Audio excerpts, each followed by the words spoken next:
Right now, you can see what they are trying to do to eliminate my good friend Ibrahim Traore. Survived many assassination attempts. Because when you are doing good, they'll take you out. It is Samora Moises Machel who once said, when you hear the former colonizers saying you are good, you must pause and ask yourself, what evil are you committing against your people? So, ladies and gentlemen, I wish all of us well. Remember that none of us has a solution to our national problem. It is combined that we can have a solution. But one thing that I'm passionate about is that we must be Kenyan citizens. Our country is lonely. It is lonely because tribalists are the ones who are at the helm. They congregate from hotel to hotel. And when they go to such meetings, they bring their tribes as mortgage in the political, as collateral in the political mortgage market. So they go there and say, I'm from this tribe. This is the collateral that I bring to the political mortgage market. And we have a basket of votes which come 2027 is going to catapult us. If you listen to Kwame Nkrumah when he spoke on 24th day of May 1963, he said, the only way in which we are going to ensure that we survive in this hostile world is to have one government. Perhaps some said he was naive, he was too idealistic, but he could see it. He could see that the smaller we are, the weaker we are in all aspects. He said, even one army, even one foreign policy, he said. And people thought he was naive. In 2013, when we came up with Africa Agenda 2063, and I invite you to read the letter written by Nkosazana Dlamini Zuma, from whom the president took over. She is apologizing to Kwame Nkrumah. She's saying, we wish we listened to you. So what are we doing as Africa in terms of trying to deal with this foreign interference?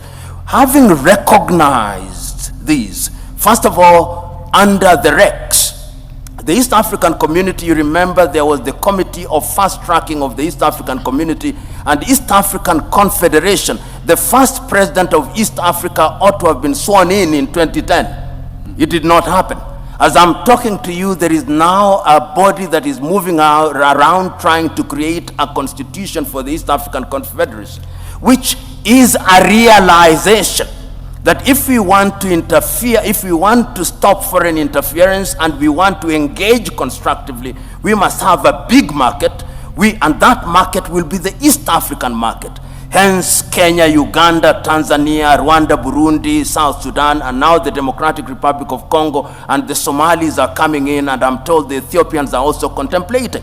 And not only in East Africa, in ECOWAS, there was even an attempt to create a currency called the ECO, which was torpedoed, as you know, by the French. And in SADC, these are ways and means of immunizing ourselves against the machinations of not only Europe, but China. China is increasingly coming into the continent.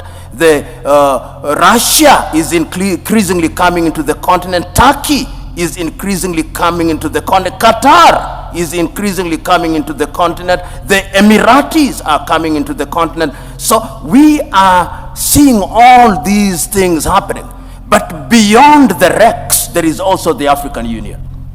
If you read Africa Agenda 2063 and the 7 aspirations, they are designed specifically to ensure that we form a bulwark against this foreign interference. And let me correct myself if I was misunderstood. They are small nations. Let's not delude ourselves. The theory of sovereignty of nations is a fiction. Right now, we will have meeting of the G7. Why? Because they are bigger economies and we are not there. Then we will have the G20, which are slightly bigger. Then there are the smaller nations, and they met recently in Brussels. So we must distinguish the fiction of equality of nations and the reality of nations.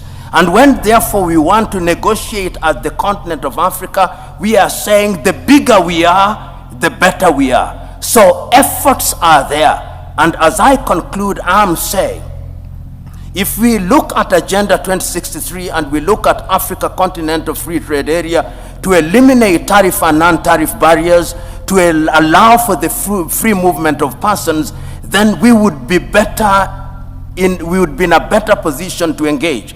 And I'll give this example. Look at East Africa. We said that we did not want second-hand clothing. Rwanda accepted. Then Uganda and Tanzania were persuaded by the United States of America, and we dropped out. This is what divide and rule is all about. So these things that we are talking about, they are not going to be realized in your lifetime. These are intergenerational battles. And our duty, as Nyerere said on the 6th day of March 1997, this generation has a duty to carry the torch. And the worst mistake that we can make is to lose hope and to despair. And they started. In January 1961, they assassinated Patrice Emery Lumumba, and Congo has never been the same again. In 1963, they assassinated Sylvanus Olympio in Togo, and Togo has never been the same again. Then there were coup d'etats. Kwame Nkrumah himself, in 1966, eliminated via coup d'etat. All his writings, all his speeches banned, never to be read, never to be listened to until 1972, when Ignatius Kutu Acheampong rehabilitated him. Ahmed Ben Bella in Algeria, gone. In Nigeria, Nnamdi Azikiwe and Abubakar Tafawa Balewa, gone. In Mali, Modibo Keita, gone. In Chad, everywhere, coup d'etat. Here in Ethiopia, 1974, if I'm not wrong, coup d'etat and the emergence of the Deg regime. In East Africa, Uganda, coup d'etat, mutinies in Kenya, Uganda, Tanzania in 1971. All orchestrated because we were disunited and we were weak. The predictions of our forefathers and founding mothers that disunited we would remain weak. I will have to repeat what P.L.O Lumumba has said, that please don't kill Traore. We always pray God that he protect Traore for us. Don't take this guy down. Just spare him for us, because Africa needs him. Africans need him. Africans need him most than anyone else, because this is the only person, only leader who has come and put hope in Africans. This is the only leader who have come to make African youths know what is happening today, what's ongoing in Africa today between African youths and Africans. All these people, all these commotions between African leaders and African youths, it's all happening because of Captain Ibrahim Traore, because he asked Africans youths that you either fight or remains slaves forever. This is the word I always remember and I'll always speak about it. We always fight or we remain slaves forever. And I personally, I cannot want, or I cannot like to be or to remain a slave. I cannot want to be a slave. I cannot want to go experience how the slavery life was, because I learned in the history of Africa. I have read several books. I know what really happened. I never experienced, but I have experienced through the novels, through the story, through the history, and I feel it on how it was. So those people who lived those days, they passed through a lot. They had they had time. They passed through a lot of hardship. They experienced much brutal. They faced a lot of challenges. They never felt any pointers of life. So they faced a lot. That's why I always say that people like Kwame Nkrumah, who speak about the unity of Africa, people like Muammar Gaddafi, people like all those great Pan-Africanists who lived those years, all those people who fought for freedom of Africa, we will not forget them. And that's why the history has never forgotten them. Today, the history speaks about these people and the great work they did towards Africa. What inspires me is that some of the current leaders and some of the late leaders we have been having in Africa. Are all leaders Pan-Africans? Not all leaders are Pan-Africans. There are great Pan-Africans who you can remember and should be meant to remember. Their work should not be undermined. Like this one, Captain Ibrahim Traore, the great Osagia of Ghana, Kwame Nkrumah, Julius Nyerere, and Africans. They were great Pan-Africans. What makes you think that we should remember their work towards Pan-Africanism? Because they did a lot. Gaddafi wanted to unite Africa. His Excellency Gaddafi wanted to unite Africa. Exactly. His Excellency, the Osagie of Ghana, Kwame Nkrumah wanted to unite Africa. Exactly. His Excellency Mwalimu Julius Kambarage Nyerere of Tanzania, wanted to unite Africa. So what is denying us from uniting Africa? So they had the same objective. The same objective. And that's why I want to become the future president of Africa. Because so who are we not to come and appreciate for the great job they did? Who are we not to come and continue their legacies, to continue to preserve their legacy? Who are we not to come and appreciate, and not just appreciating by speaking, but by action? All that they wanted is about the unity of Africa, the freedom and independence of Africa. All they wanted is the equality of the black man. All they wanted is the self-dependence of the black man. And that's what the crime they committed, to make their life terminated. And today here we are. African leaders are just playing there with the African visions. They're all planning, they're just playing there with the African dignity. They don't want to know anything. They don't address anything that can build up a continent. They don't have anything to do with their people they represent. All they have to do is to submit and work to the people who are not there for the interests of African continent, but all they are thinking of is how they can keep on making Africa being down and being destructive always. At this time, Africa is not in a position of being exploited. At this time, Africa is not in a position of begging, depending on some foreign things. At this time, Africa is not in a position of working under foreign policies. At this time, Africa is not in a position of leaning some people and ask for help. But Africa is mature enough to depend on itself, to fight for itself, and to develop by itself without depending in some people just for the little that it has. And it's not little, but it's sufficient, because it is sitting on the top of all sorts of resources. So we have every reason to come, sit and stand, raise our voice and say that enough is enough. What happened, happened. We cannot make it undone, but we have to focus on what we want. Traore is being heard as saying, you, the neocolonizers who have given us the short hand of the stick, you reap where you have not sown. You take our uranium, you take our resources, you take our minerals, and you give us a pittance. You are not going to do it anymore.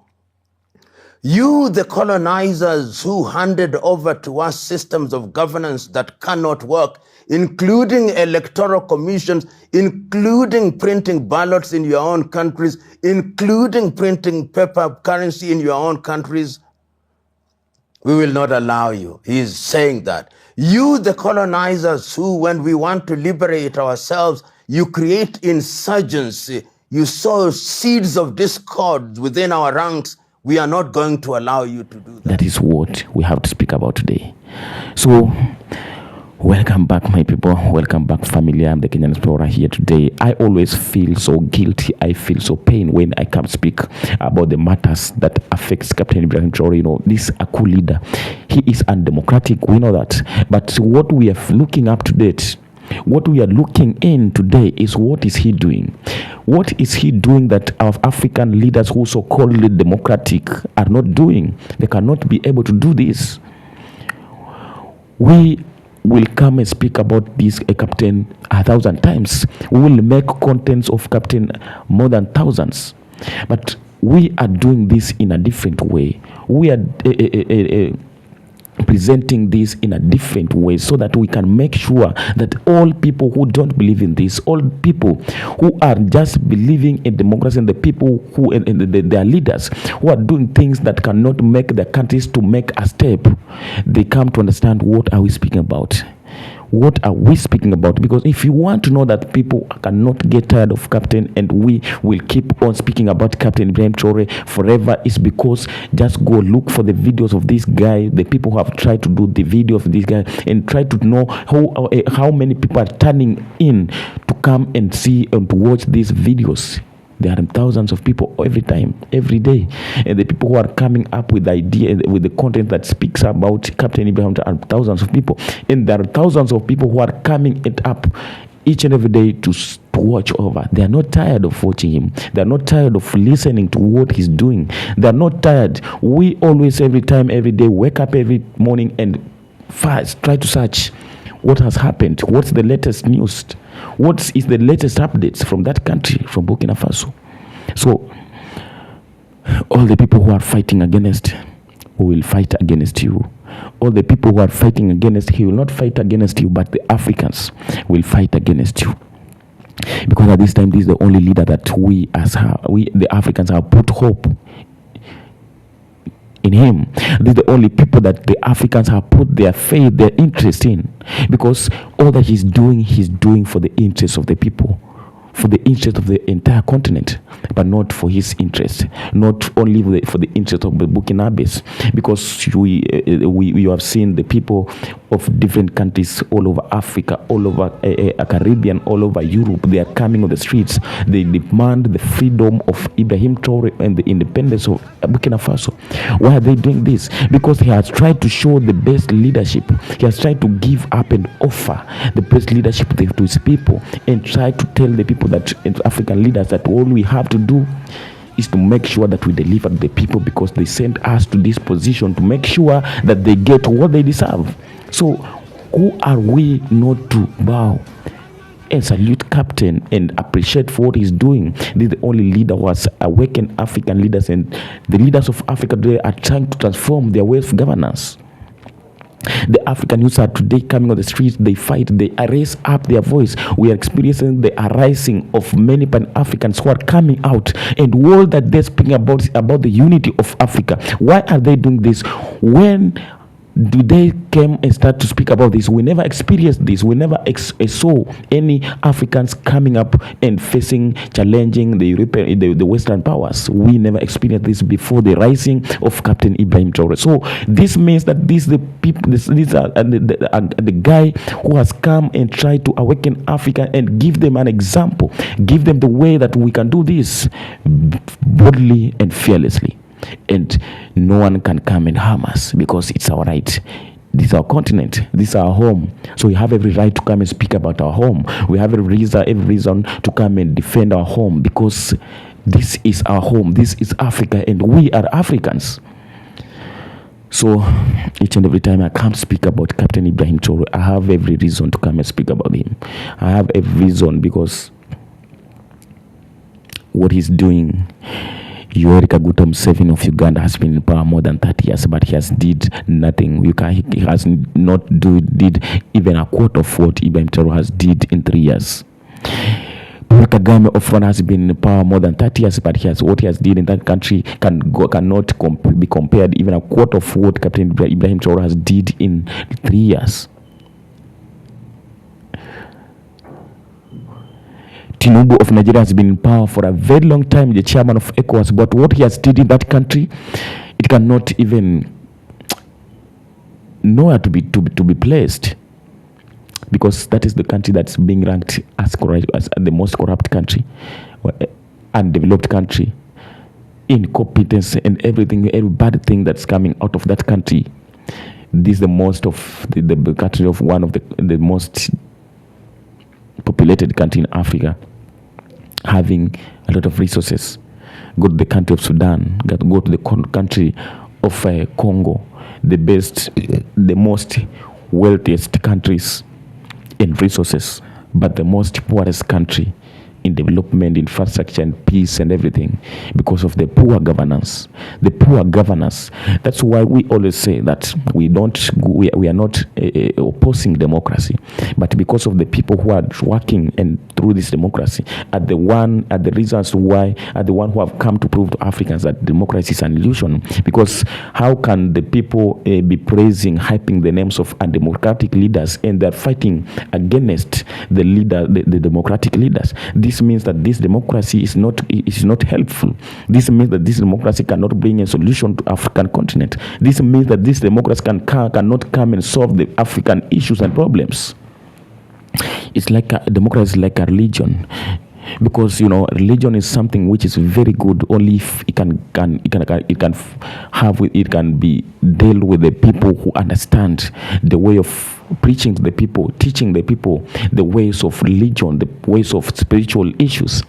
But because of today's people who are doing these things, who are the people supposed to lead the people, teach them the way, show them the best way, that the one who are misleading them, doing it like a business. So it has made people not to believe in religion. And because of the action, the people who are leading these institutions, how are they acting? How are they leading these people?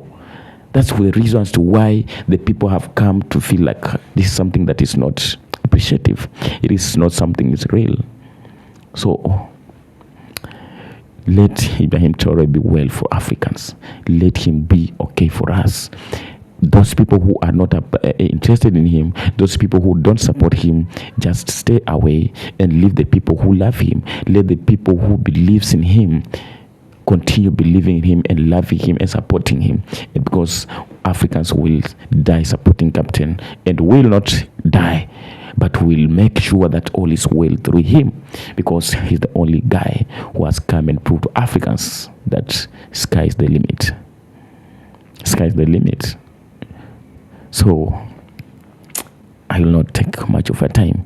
Kindly just tell me to have the comment section. Speak out your views. Let's discuss in the comment section and know what's really happening. What do you think about this Captain? What do you think? What inspired you to start loving and supporting what he is doing today? Because you don't just come here to speak because we love to speak or we love Captain, but we love what he's doing. So we are speaking about the action that he's doing in his country. That's all that we're doing. That's all that we're trying to do. And that is what we will do and will not stop doing. Until next time we come and do the same. Don't stop, don't stop. Keep coming again and again, so that we can discuss, we can make a critical conversation and discussion about what's happening in Africa. We have to speak about Africa because it concerns us and nothing else. This is the only place we call a home. And this is the only place we will call our home. It will remain to be our home. Thank you very much. Stay tuned. Come back next time and be blessed. Wherever you're watching from, I love you and I appreciate all your support. Thank you.